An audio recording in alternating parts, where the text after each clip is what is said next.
ودني سوال يسكدي كرا ودني أقول شاي سيدبا ليس قادي كرا ودني أقول شاي سيدبا ليس قادي كرا ودني قد شاودني سوال يسكدي كرا ودني قد شاودني سوال يسكدي كرا ودني أقول شاي سيدبا ليس قادي كرا ودني أقول شاي سيدبا ليس قادي كرا ودني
dhaqso loogu kala gartaa sideeba dhaqso loogu kala gartaa waxaan rabaa inaan ummadda Soomaaliyeed aan u diro fariin wax anigoo ku hadlaya magaca wadani magaca horumar magac nabadgelyo joogto ah anigoo ku hadlaya magacyada aan soo xusay ayaan rabaa inaan idin xasuusiyo ama inaan idin soo gaarsiiyo up to date waxa noo qabsoomay haddaan nahay muxuu ahay ummadda Soomaaliyeed oo baabaasan oo ku baabaasan waddanka gudihiisa iyo dibaddiisa oo dayacan oo agoon ah ayaan rabaa wixii xal inoo ah inaan waxaanan ka maarmay inaan idin sheego inaan maanta idin sheego idin xasuusiyo iyo wixii markaa loo baahan yahay aan ugu bixi karno dhibka maanta jira anigoo warkayga boobsinaya insha allahu tacaala waxaan rabaa inaan codkaygii oo maxaa la dhahaa ka fargareeyo ilaa iyo muxuu ahaay qarankii aan gacmeena ku burburinay xilligii 1991kii muxuu ahaay ilaa iyo maantadan 2018 qarankaas markuu burburay waxaa horkacaya ama hogaaminayay qabaa'ilada maanta shafka garaacda oo muqdisho oo sheegta oo runtii awood sheegta oo magaca qabiilka weli maskaxdoodii ka guuxa anigoo ujeedadooda ahayn inaan cid liido laakiin waxaan rabaa inaan wixii run ah inaan idin soo tabiyo aad idla qaybsataan waxaad rabta ahow ila qaybso wixii run ah walaalayaal waxa weeyaan 1992gii bishii January ilaa iyo March muxuu ahaay muqdisho waxaa loo adeegsaday hubab kala nooc ah oo runtii oo weli hubabkii ugu waaweynaa oo Maxamed Siyaad oo ka tegay wuxuu diiday Maxamed Siyaad inuu muqdisho ku baabaasho ayaa anagii isku adeegsanay qabaa'ilada muqdisho haddaanu nahay anagii ayaan isgaraacnay oo waxaan kalifnay in muqdisho aan gacmeena ku burburino waxaan sababnay in dadkii aan layno waxaan sababnay dadki inaan boobno, waxaan sababnay dadki inaan barakicino, waxaan sababnay khasaare naf iyo maal hantimo guurte muxuu ahay dhammaan in anaga aan kasbano. waxaan kalifnay in xaafad dhan oo rudnii wadnihii muqdisho ah muxuu ahay oo xamarweyne ka xiga dhinaca muxuu ahay waqooyi oo loo yaqaano xaafadda shingaani, dhinaca barina badweynta hindiya, dhinaca galbeedna ka haya boondheere, dhinaca muxuu ahay oo koonfurna ka xiga dhinaca waqooyina ka xiga muxuu ahay cabdilcasiis, dhinaca koonfurna ka xiga xaafadda xamarweyne aan dhahee marka hore aan qalday. xaafaddaas ayaa dadkoodii laga dhigay ghost town ama meel waya khaawiyatun calaa curuushiha ilaahi subxaana watacaala siduu yidhi oo kale, meel aan weligeedba aan la deganayn oo magaalo oo weligeedba sidaa ahayd. runtii wixii dhibaato dhacay khasaaro dhacay waxaan u malaynaynay in waxaas ay ahayd muxuu ahay masiibo alle oo noogu timid, laakiin taas way ka badan tahay haddeertaan. asagii ayaa isfurfuraya siyaasad markaa in loola jeeda ayaa noo caddaanaysa, sababtoo ah ilaa iyo maanta dadka muqdisho qabaa'ilada oo isku sheega ayaa weli ku faana inay weli ay awood sheeganayaan, ayaa ku faana in ay weli ay waxay rabaan ka samayn karaan, cidday rabaan dili karaan, waxay rabaan ay ka samayn karaan maamulka waddanka ka jira ama qaran walba oo waddanka soo mara. waa arrin u baahan in dadkaas ay dareemaan in aan runtii dad muslim ah oo soomaali haddaanu nahay in aanan ku gaaraynin horumar adduun iyo aakhiraba. marka waxaa dhacday intaas kadib dadkaas dhexdooda xataa in ay kumanaan kun ay iska dileen calaa magaca qabiil. waa casruljaahiliya, nebiga ka hor dadka sida isku leyn jireen sidaas oo kale weeyaan. marka dad diin iyo akhlaaq iyo nasab sheeganaya waxaas inay ka suura gasho ma aha. waxaa dhacday sanadka 2000 waxaa la doortay dad qabaa'iladaas ka mid ah ayaa beesha madaxweyne loo doortay. sidoo kale lama xishmaynin, isla laftiisii asaga ku xigtay ayaa madaxtooyada ka haysatay oo farad dirqigiisii loogu qaaday, oo dagaal kadib maxaa la dhahaa siyaasad kadib ayaa madaxtooyadii madaxweynaha loo ogolaaday inuu ku soo laabto. waxaa dhacday isla qabaa'iladaas muqdisho shafka garaacanaya in ay muxuu ahaa isbaaro u wada yaaleen ayagoo dowladna jirtay oona la isdhahay waddanka haddaa neecaw soo gashay. waxaa dhacday waqtiyadaas in isbaaro dadka lagu dhacayay. waxaa dhacday in waqtigaas muxuu ahaa magaca qabiilka uu magaca ugu weyn uu ahaa oo magac qaran oo waxba aan ka jirin, laakiin magac uyaal uu ka ahaa muxuu ahaa soomaaliya. waa sanadka 2000, waqti fog ma aha, 18 sano ka hor ayaan ka hadlayaa. waxaa dhacday madaxweyne cabdiqaasim ayaa madaxweyne ahaa in 4 sano ku dhammaystay qarax, boob, dhac iyo muxuu ahaa isbaaro iyo aana qabiil loo jirtay waa jirtay oo runtii warka hadda inaan ku dheeraado ma rabo. muxuu ahay dad oo ka mid ah qolooyinkaas oo ilaa ay kismaayo loo ansixiyey oo beeraha koonfureed iyo waxyaabaasna waa jiray. marka aan ka gudubno sidaan warka aan kusoo koobo, waxaa ku xigay 2004 embakati cabdullaahi yuusuf markii loo doortay muxuu ahay cabdullaahi yuusuf. sidoo kale gashi iyo goomale ayaa la yidhi qabaa'ilka muqdisho oo shafka ayaa u garaacday. waxaa la yidhi caasimad meesha rabta ka dhigo, caasimad halkan kuma naqanayso, muqdisho anagaa ka talinayna. baydhabo iska xeertay. muqdisho hadduu rabo inuu maadana gaari qafalan waa inuu ku yimaadaa oo sida hadda oo maantaba ka jira.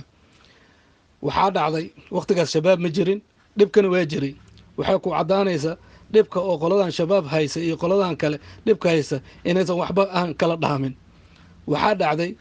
cabdullaahi yuusuf markii la weydiiyey oo la yiri warniyow marna jawharaad caasimad ka dhigatay, marna baydhabaad aad madaxtooyadaada geysatay, weli aadan nabad helaynin, dhowr mar ayaad ka sikatay assassination, siday wax u jiraan. markaasuu yiri maxaa la dhahaa haddaanan baqdi aan qaban lahayn oo qolada aan ka baqi lahayn ciidamada etoobiya waddanka kuma soo hogaamin lahayn. waa arrin yaabkeeda leh. taasna waxa weeyaan qabaa'ilada shafka garaacda ee muqdisho muxuu guuldaro ay noo soo hoyeen. waa arrin yaabkeeda leh. ka gudub waxaa dhacday 2005 in haddana qabaa'iladaas ay maxaakiim markii dhibka loo adkeysan waayey oo qabiilka sida keliya loogu taqalusi karo uu yahay magac islaam in la sheegto ayaa maxaakiimta soo baxday neecaaw ayaa ummadda soomaaliyeed soo gashay cadaaladii ayaa soo naqatay sinaantii ayaa soo naqatay oo waxaa naqday xataa hantidii in laisku celcelsho laakiin dad baa cuntumi weysa oo qabaa'iladaas ka mid ah oo shafka garaacday oo runtii gaaladii iyo soo adeegsadeen oo markay yireen gashi iyo gaw ma leh wax maxaakiim la yiraahan ma leh dowladda etoobiya oo intaas markaasba ay ka xumeed in nabadgelyo ka dhacday geeska africa ayaa iyadana xoog ku soo gashay waxaa dhacday in dadkaas meesha laga eriyo sanadkii muxuu ahay 2007kii bilowgiisii oo runtii muqdisho ay naqato muxuu ahay hool ay u ganacsi tagaan dadkan ajaanibta waxaa bilowday in sheekh shariif qolooyinka aad taqaaniin oo runtii inay la shireen oo safaaradda maraykanka nairobi inay kula shireen oo ay runtii ay yiraaheen warniyow muxuu ahay adduunka dana ayaa la kala leeyahay adigana danaysa anagana aan danaysano marka waxaa dhacday runtii waxa aan ka hadlaya waxaa weeyaan ninka wadaniga ah ama ninka siyaasiga ah wuxuu wadankiisu horseedayaa barwaaqo in nabad qolo walba ha adeegsato burburkan sida looga ilaalin lahaa iyo dagaaladan sida looga ilaalin lahaa ayaa falkiisa la geli lahaa laakiin asaga waxaa qarka loo saaray waxaa la yidhi qoladan ayaa la dagaalaysaa hubkaana qaadanaysaa ciidamona waa ku siinaynaa 22,000 oo amisom markaas la aasaasay ayaa faraha laga saaray waxaa dhacday marka in muxuu ahay dagaaladii meesha ay kasii bataan qaraxyadii ay meesha ay kasii bataan gumaysigii iyo dhibaatadii iyo baabi iyo balalacdii inay meesha kasii badato xataa ardaydii jaamacadaha ka qalinjibiyeen ayagoo shiray xataa hoteelka muxuu ahay shaamow in lagu qarxiyo macallimiintii ardada wixii oo dhan waxaa dhacday dadka rayidka in loo turin waxaa dhacday muxuu ahay hoteelada muqdisho wasiire in lagu dilo dhibaatooyinkii ayaa zaa'id noqday marka waxa weeyaan taladii aanu qaadanay oo aan niray danahana noo fuli anagana danahana ku fulinaynaa waxay keentay ummadda soomaaliyeed inay hori baaba iyo hoog ay sii gasho qoladan kalena oo dowladda kasoo horjeedana inay sii xoogeystaan oo markaa meelo badan oo muxuu ahay aysan haysanin inay sii haystaan aqlabiyad badan shacabka inay ka qaataan intay ay wadan karaan ay wataan oo aaraadooda ay ka dhaadhiciyaan taasna waxaa keenay fikrad xumadii dadka ajaanibta ay wadankeena ku hayaan aysan marna u rabin inay wadanka nabad u ka dhasho haddii waqtigaas uu madaxweynaha siyaasi ahaan lahaa wuxuu dhihi lahaa dadkan reformaan ku samaynaynaa anagoo aan la dagaalin qalin ayaan adeegsanaynaa intaan qore adeegsan lahayn laakiin taas ma dhicin muxuu ahay madaxweynaha danihiisii iyo siyaasad gaabnaantiisii ayuu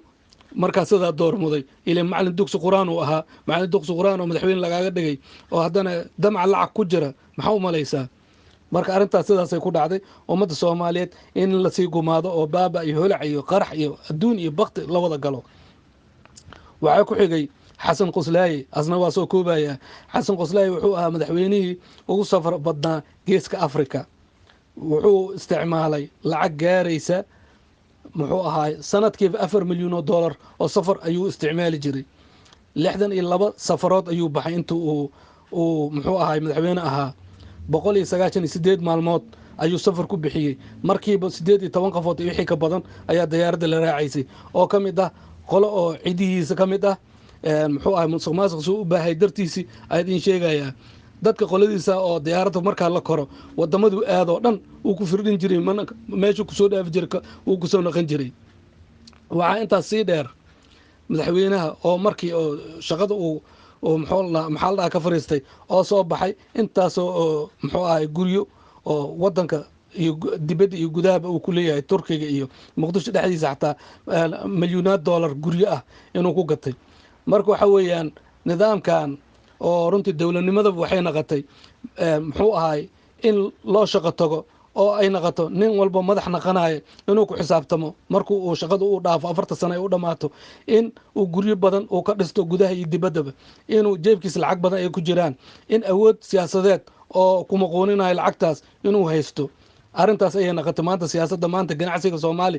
ee ka jira waa ganacsigaas ummadda soomaaliyeed ayaa la lugoonayaa waxaa la leeyahay abaaro ayaa dhacday runtii muxuu ahay dadka gaajo u dhimanayaan waa la tuuqsanayaa IMFta lacag bay nagu leedahay la leeyahay marka dhibaatadan kalena waa haysanaa oo runtii xoolaha dadweynaha la dhacayo nin walba wasiir ah oo jeeb maran meesha ku taga wuxuu kala soo noqdaa asagoo marka ugu yaraata $5 milyan oo dollar wata waxaan arkay muxuu ahay maanta muuqaal 7 October weeyaan all banaadir ayaan ka arkay waxa weeyaan muxuu ahay qoladan dawladda ka soo horjeeda ayaa wax leedahay liida meelaha lagu tunto ayay handadaysaa oo leedahay meelahaas waan qarxinaynaa qoladaas intaysan hadlin dawladda doorkeeda maxay tahay wasaaradda awqaafta iyo diinta ee farmaajo shaqada ay qabanaysa maxay tahay meelaha lagu tunto oo xashiishka iyo daroogada iyo caruurteena lagu baabaasho inay u fasaxdo miya aawa culimo diinkii oo horkacayay maxaa la dhahaa oo waddanka joogay aaway wasaaradda awqaafta iyo diinta qoladan kale inay soo hadasho ma ahaba ay handadaad samayso haddii dawladda doorkeeda ay ka baxayso marka dhibaatooyinka qaladaadka siyaasadeed oo nagu dhexbaahay ayaa ka mid ah maanta kama hadli karno diinteeni kama hadli karno wixii dan noo ah waxa weeyaan waxaanu naqanay ummad oo lacag lagu maquuninayo oo maskaxdoodii la kontaroolay marka waxaa idin sheegayaa ummadda Soomaaliyeed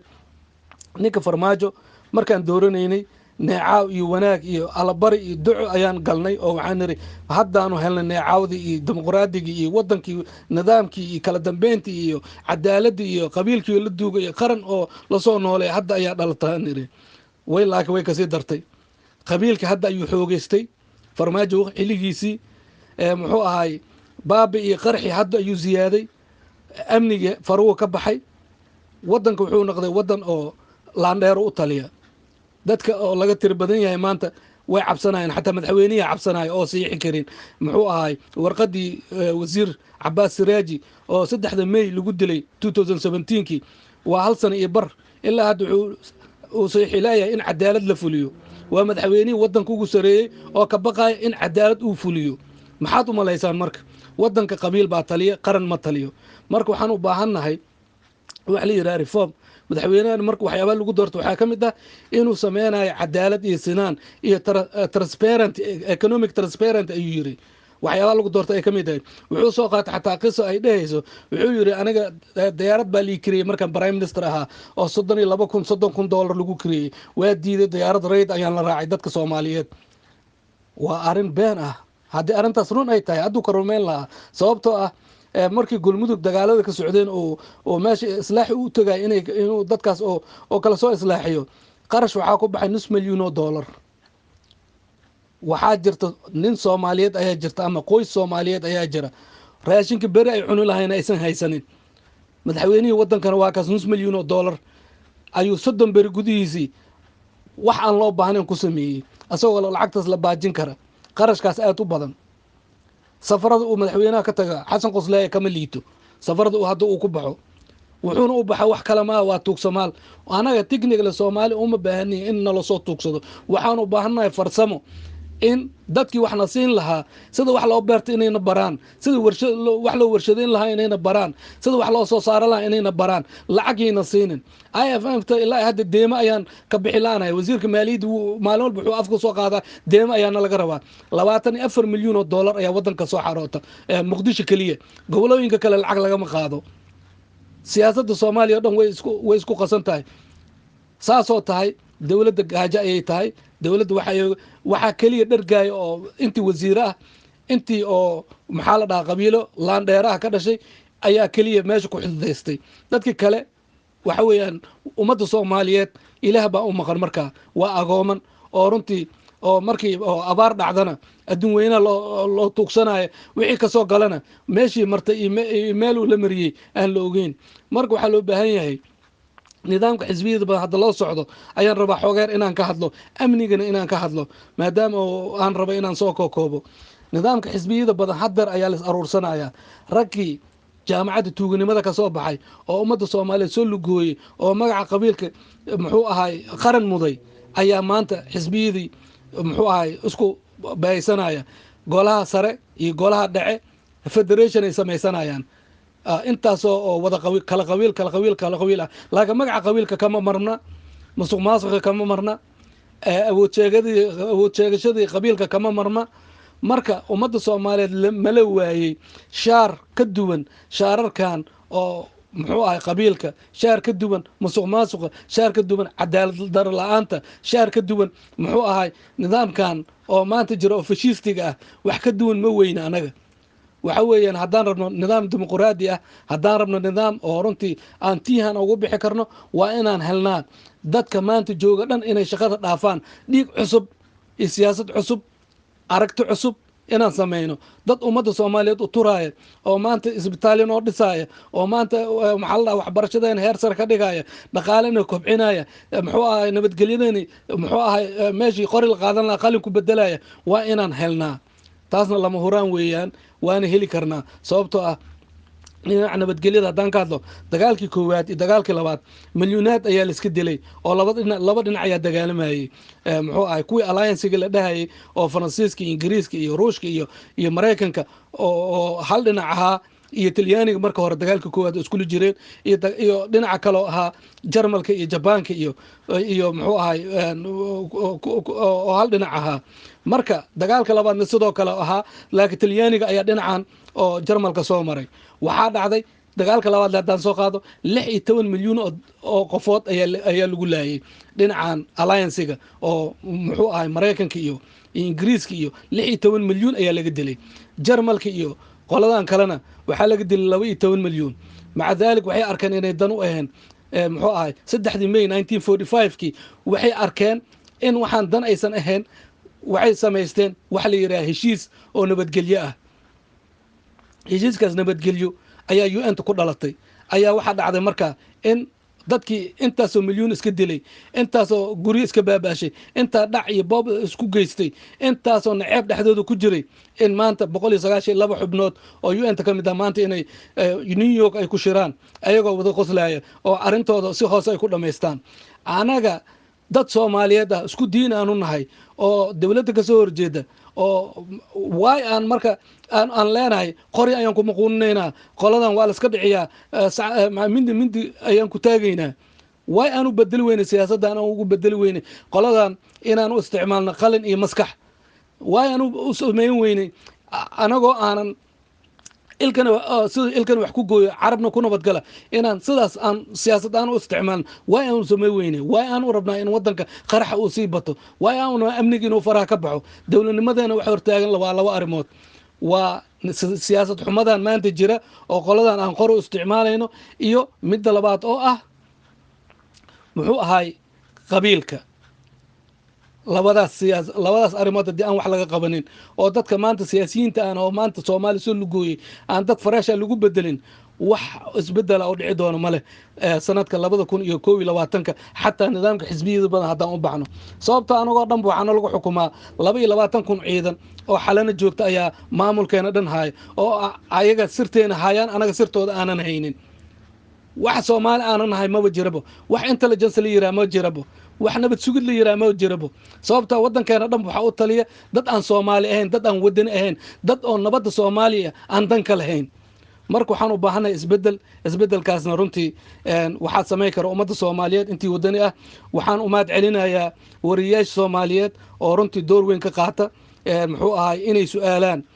muxuu musuqmaasuqan iyo qabiilkan socdo waxaan rajaynayaa wariyaasha Soomaaliyeed inay doorkooda ay